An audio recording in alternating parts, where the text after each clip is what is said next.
రాజకీయాల్లో తెలుగుదేశం పార్టీ మళ్లీ ప్రాధాన్యత సాధించే పరిస్థితులు కనిపిస్తున్నాయి. ఉమ్మడి రాష్ట్రంలో సుదీర్ఘకాలం అధికారంలో కొనసాగిన టీడీపీ విభజన తర్వాత తెలంగాణలో దాదాపు కనుమరుగైపోయినప్పటికీ ఇప్పటికీ గ్రేటర్ హైదరాబాద్, ఖమ్మం వంటి ప్రాంతాల్లో ఆ పార్టీకి మద్దతుదారులు బలంగా, ముఖ్యంగా సెటిలర్స్ అధికంగా ఉన్న నియోజకవర్గాల్లో టీడీపీ జెండాలు కనిపిస్తూనే ఉన్నాయి. జూబ్లీహిల్స్ నియోజకవర్గంలో ఎమ్మెల్యే మాగంటి గోపీనాథ్ మరణంతో ఉప ఎన్నిక అనివార్యమైంది. ఏడాది చివరిలోనే ఉప ఎన్నిక జరగనుందని అంచనా. దీంతో ఈ ఎన్నికపై తెలంగాణలోని ప్రధాన పార్టీలు దృష్టి సారించాయి. అయితే అందరి చూపు టీడీపీ వైపు మళ్లడం గమనార్హం. 2014లో గోపీనాథ్ టీడీపీ తరపున పోటీ చేసి గెలిచారు.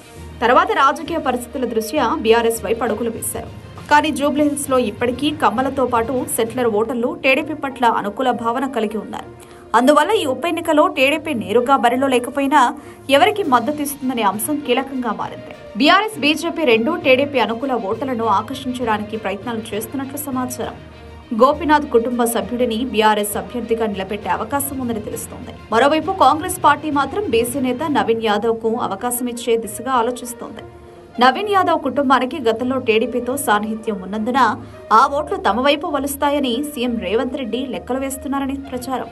ఇక జాతీయ స్థాయిలో టీడీపీ, బీజేపీ మైత్రి కొనసాగుతున్న నేపథ్యంలో జూబ్లీహిల్స్ ఉప ఎన్నికలో బీజేపీ కూడా టీడీపీ సహకారం పొందేందుకు సిద్ధమవుతోంది. టీడీపీ మూలాలు ఉన్న నాయకుడికి బీజేపీ టికెట్ ఇవ్వాలని పరిశీలిస్తోందని సమాచారం. ఈ సమీకరణాలన్నింటిలోనూ టీడీపీ పాత్ర ప్రాధాన్యం సంతరించుకుంది.